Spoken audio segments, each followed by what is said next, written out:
بسم الله والحمد لله والصلاة والسلام على رسول الله نشهد أن لا إله إلا الله وحده لا شريك له ونشهد أن سيدنا ونبينا مولانا محمدا عبده ورسوله صلى الله عليه وعلى آله وصحبه وبارك وسلم تسليما كثيرا كثيرا أما بعد رب يسر ولا تعسر وتمم بالخير وبك نستعين يا فتاح رب اشرح لي صدري ويسر لي أمري واحلل عقدة من لساني يفقه قولي ربي زدني علما والحقني بالصالحين سبحانك لا علم لنا إلا ما علمتنا إنك أنت العليم الحكيم سبحانك لا فهم لنا إلا ما فهمتنا إنك أنت الجواد الكريم. My fellow brothers and sisters and children in Islam, Assalamu alaikum wa rahmatullahi wa barakatuh. We welcome you to Islamic Association of Collin County Monday night discussion on the subject that we are currently pursuing, the hidden blessings that behind each hardship and difficulty that we endure are hidden blessings. Who would have ever known that the terminology of problem, difficulty, unease, hardship would be in the same category as blessings, elevation of ranks, forgiveness of sins, and bringing one closer to Allah. It's a sad reality that the culture that has been formed in our religion is one of that if a person is truly pious and noble and forgiven by Allah, and one that is an example of their ranks being elevated in front of Allah, they don't have problems. They never face hardships. They never face difficulty or unease. Why? Because we have created that mindset that these conditions and circumstances do not befall anyone who we deem close to Allah. Well, guess what, my fellow brothers and sisters? You are close to Allah. You can never state that I am not close to Allah, but that person is. No, matter of fact, they may be close to Allah, but you are also close to Allah. They may be pursuing a diligent effort to gain closer to Allah, and you can do the same. So, who would have known that problems were the door towards blessings? And that's exactly what we are trying to understand in our Monday night weekly lesson, that behind every problem and difficulty is a blessing.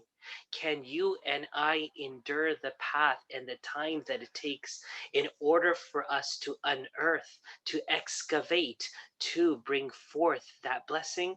Well, that's why we need assistance, and that's why we need each other. And that is the blessing of Allah, which is known as community.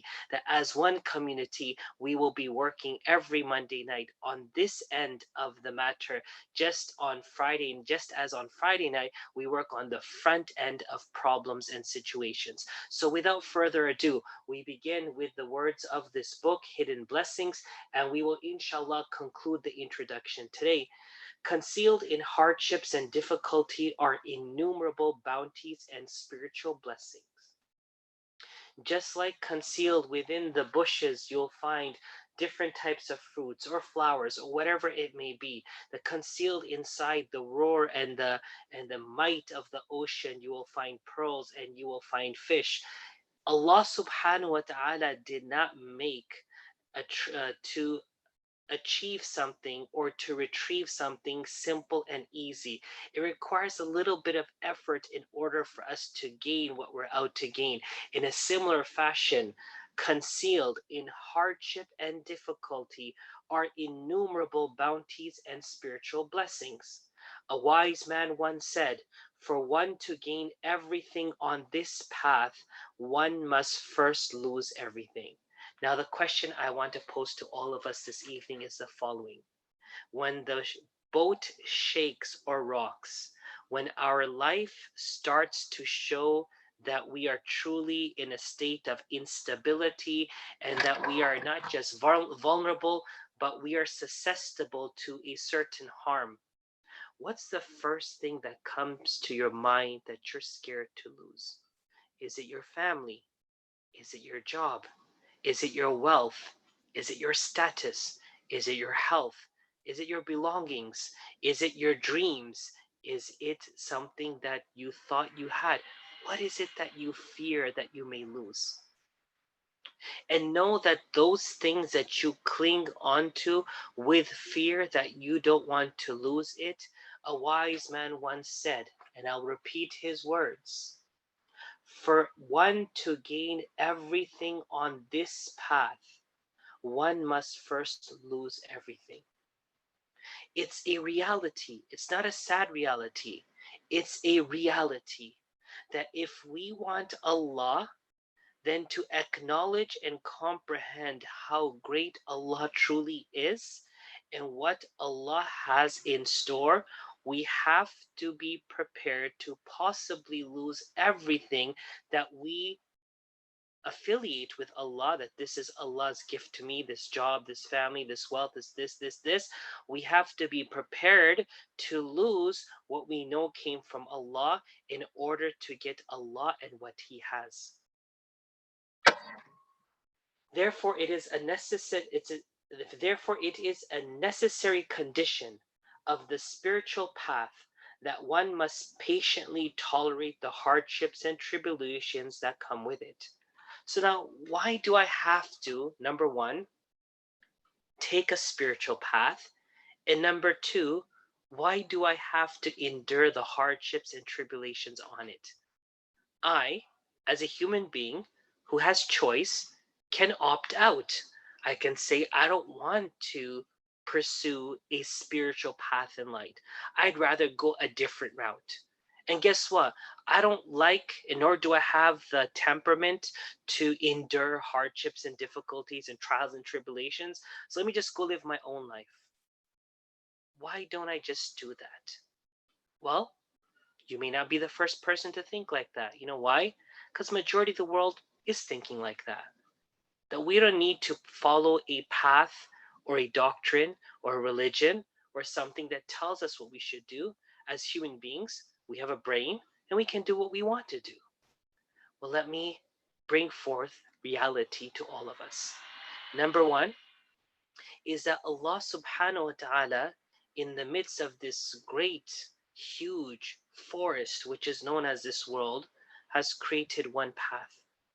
When you do go hiking or climbing, or you do go in certain places, the Forest Association and people who are there taking care of these areas define a path.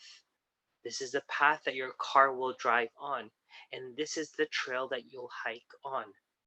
Now, they didn't say you can't go other places, but they know that number one, those other routes that you may perceive in your head are either full of danger or they're not stable enough to get you to the end. So, in the same way, Allah, if you imagine this world as one gigantic Amazon jungle or forest, whatever you want to call it, there's a specific path that Allah made. And every human being has this life to walk on this path, to travel on this path, to pursue the destination at the end of this path. Hidayah is the light that Allah places on this path that makes the journey more easy to endure and to get to the end of. It's like if a person in the middle of the night has an option, either they could take the highway or they could take side roads. The highways are well lit, they have service stations, they have rest areas, whilst the side roads may be 50 to 100 miles shorter and faster, but they have stop signs and traffic lights, but they have no street lights and they may not have any stores. I'm sure you would let go of that 100 miles shorter distance, which on paper looks good, and pursue the highway where with other people, with lights, with facilities, you travel your path. In a similar way, Allah has only made one path. And again, as I said on Friday, and I said last week, we are on this earth for one purpose and one purpose alone, and that is to walk to Allah subhanahu wa ta'ala. That is to make our journey to Allah subhanahu wa ta'ala. You can go right, you can go left, you can go up, you can go down, you can do whatever you want. But the promise is, it will never ever take you to a destination. Forget the destination that you want. It will never take you to a destination. There's only one path that gets to a destination, and all other paths are dead ends. And the path that takes you to a destination is the path that was made by Allah, and all other paths that are man made will only lead to loss and sorrow. So now, if this is a reality based on what we just heard, the question is, I need to be motivated. Just like a person may drive by 3 or 4 gyms on the same major road. What motivates them to actually get inside one of those gyms and to work out and take care of the health? We all know, as human beings, we seek motivation. We want to be motivated to do something. Well, the motivation that we can gain to actually take up this path and to endure the hardships on this path and to acknowledge and accept the trials and tribulations on this path is called the love of Allah. You see, in this world, many a times it takes an unfortunate circumstance or situation for one to turn their life around. The doctor may say you have high blood pressure. The doctor may say you might have a heart attack. The doctor may say your arteries are blocked. The doctor may say your cholesterol is too high. The doctor could say whatever he wants to. And at that time, you'll have a moment to say, you know what? Either I could ignore and die, or I can take care of my health and prolong my life with health and goodness. Many people opt for the second and change themselves. Many people start controlling their sugar after they're diagnosed with diabetes. People before that don't, because they feel that there's no need to. So Allah subhanahu wa ta'ala does not want us to hit a wall and then say, I need to change. Allah wants us from the get-go to build on this relationship with Him, so that the love and admiration that we create within ourselves of Allah subhanahu wa ta'ala, that will motivate us, that will push us, that will drive us to get closer to Allah subhanahu wa ta'ala. Hafiz Shirazi rahimahullah said, and again, these poetries are in Farsi, the one that we had last Monday and the two that we have today. But nevertheless, the translation kind of sums it up. On the path to Layla, i.e., the beloved, there are many dangers that lurk. The first condition is that you should be majnoon, i.e., madly in love. So, the story of Layla Majnun, for those of you who are of an older generation, you understand that story, you've heard that story. Many people of the younger generation may have not. And it's interesting and it's astonishing that in many books of saints of the past who wrote about different hadith and stories and commentary on hadith, they bring up the story of Layla and Majnun. Layla and Majnun, Layla is a lady that Majnun never saw, but his name was Majnun. It wasn't his name, it was his title that was given because he was madly in love with her. And so when you read this story, you're like, this is a hadith, and now we're talking about a love story, when in actuality, what's trying to be demonstrated or depicted in light of the hadith is when you become crazy in your love, then only that love makes sense to pursue. You have to love something enough that it will drive you. If you don't love something enough, it won't motivate you to go out for it, to seek it, to protect it, or otherwise. So the question now becomes, it's hard for me to endure hardships and tests and trials whenever the going gets tough. It's hard for me to realize that my hardships are truly a blessing. It's hard for me to comprehend that beyond these problems, there's hidden blessings. How can I change that mindset? Well, my fellow Muslims, it's called creating a relationship of love with Allah. There's no need for us to ask the question, how much does Allah love me? Or does Allah even love me? Because everything that you are is demonstration of, and it is evidence of the fact that Allah loves you. Allah subhanahu wa ta'ala did not create you as who you are from the get-go.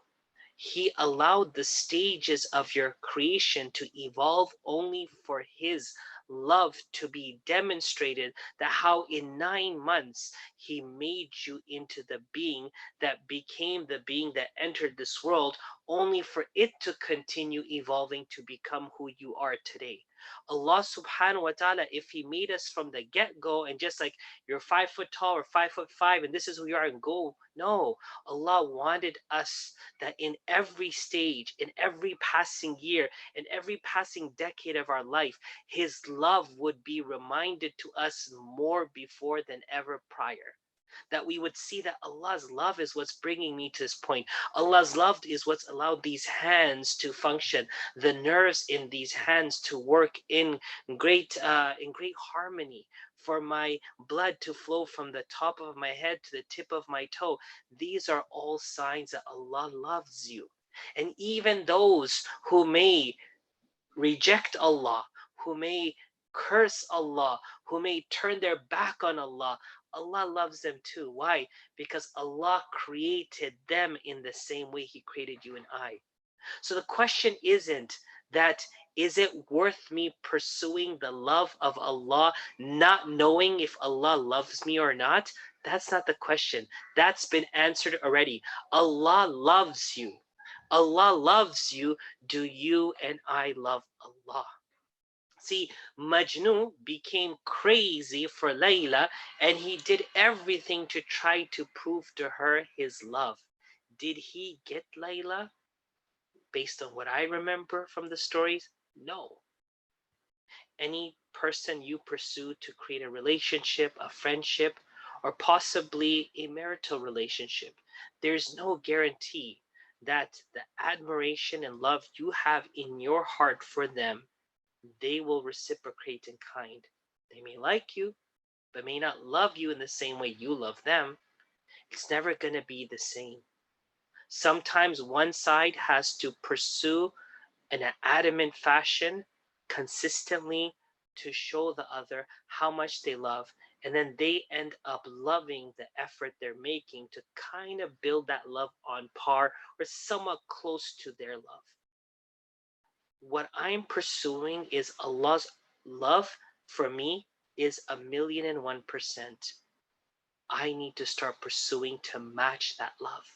It's not like I'm going to go 100% for Allah and I'll say, okay, I'll give you 10%.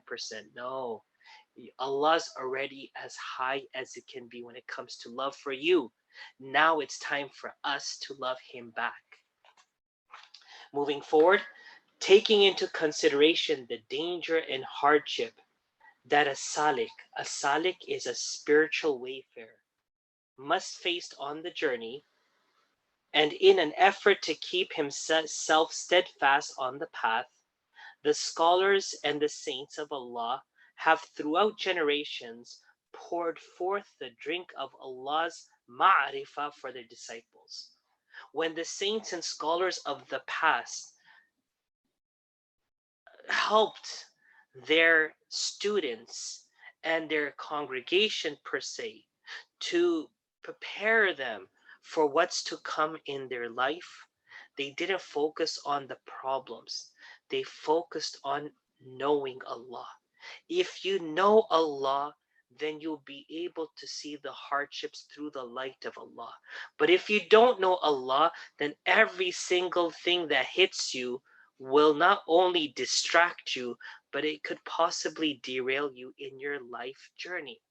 So the scholars and the scholars and saints of the past, the scholars and saints of the past focused on the wayfarer's path to ensure that the ma'rifah of Allah, the acknowledgement of who Allah is, was ingrained in them, not in their minds, and not just into their heart, and not just in their body, but also in their soul. that every aspect of them knew Allah.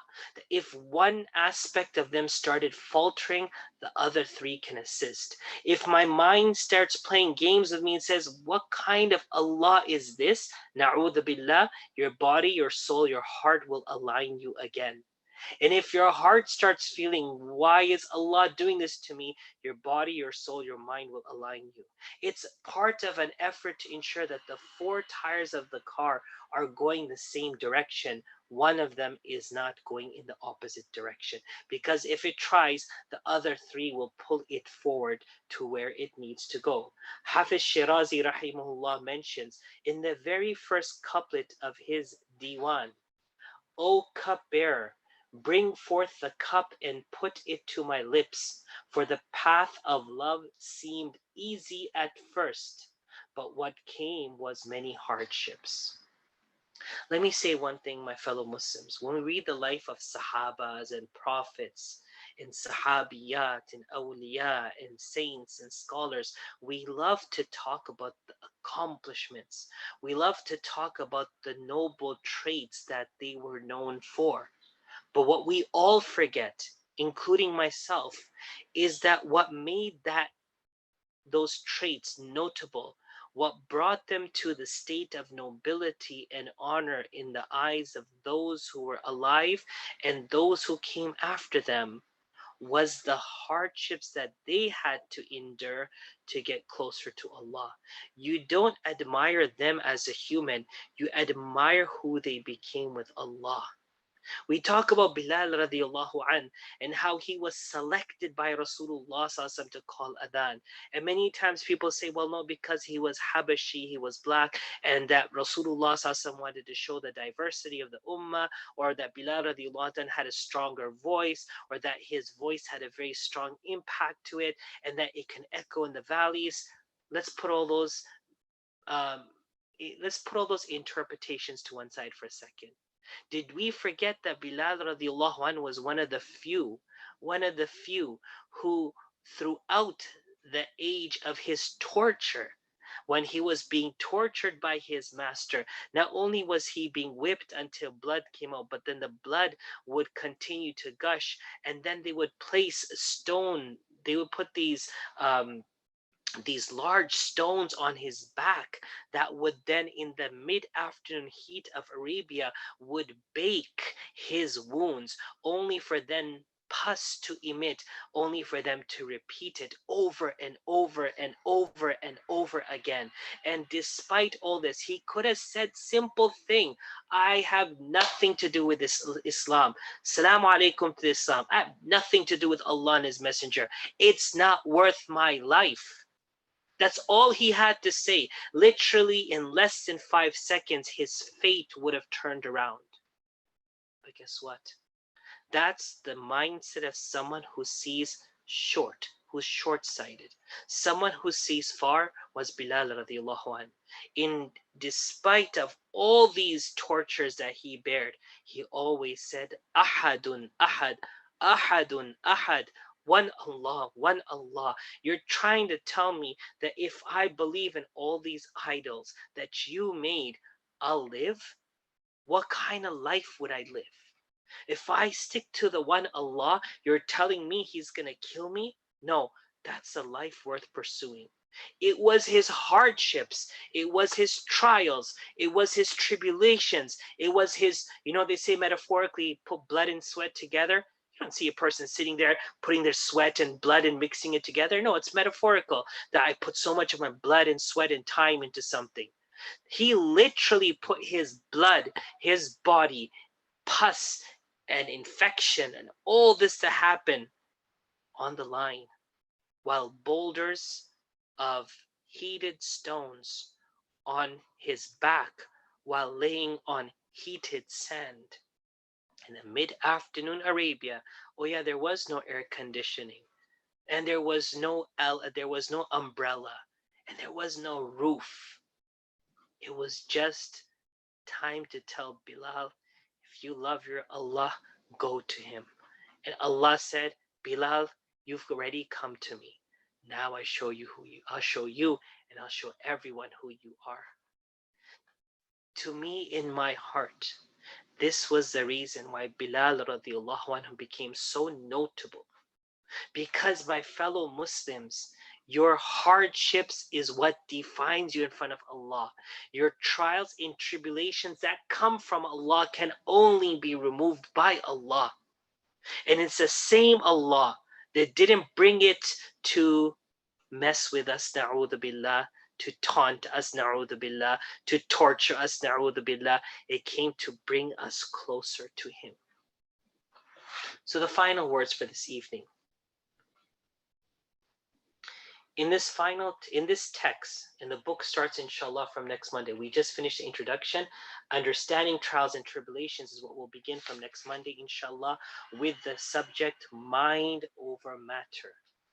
So the author writes in this text, I intend to present some of the words of wisdom from the Sheikh of our Mashayikh, Hakimul Ummah, Maulana Ashraf Ali Thanwi rahimahullah, in addition to some other senior scholars, in hopes that this will help us understand and put into perspective and put into proper perspective the reality of trials and tribulations on the path of suluk and life in general.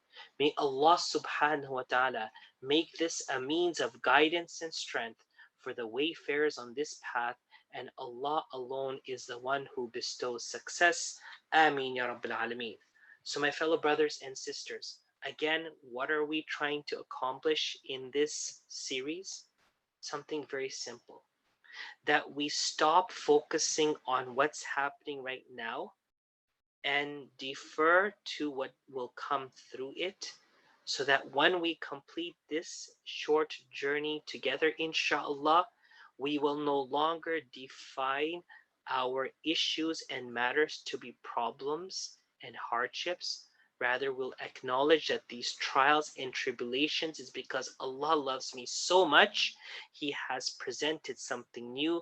All I need to do is break open this coconut to get it. And that's the example I'll end with is coconut. A coconut is layered. Many of us may see that dark brown coconut that has like hairy fibers on it. No, it comes in this green covering, which beneath it's like a sponge, and you have to cut through that whole thing until you get to that, and then you have to make a hole into the coconut in order to gain its water, and then you have to break the coconut open in order to taste not just the coconut itself, but the layer of fat that lies on top of it, the malai, as you would say. It's so beautiful. It's hardship. Even a person who is thirsty and dying will have to endure the hardship in order to quench their thirst. We can either sit here holding the coconut, complaining, Allah, why can't I drink? Or we break it open so that we can see what Allah has gifted us. May Allah allow myself, first and foremost, you all and your families and my family and the entire ummah to see the world and situations as Allah wants us to see it, and not how our knee-jerk reaction dictates that we see it. Ameen ya Rabbil Alameen. Jazakumullah khairan to all of you. Thank you so much for joining us, and inshallah we look forward to seeing you all soon. Assalamu alaikum wa rahmatullahi wa barakatuh.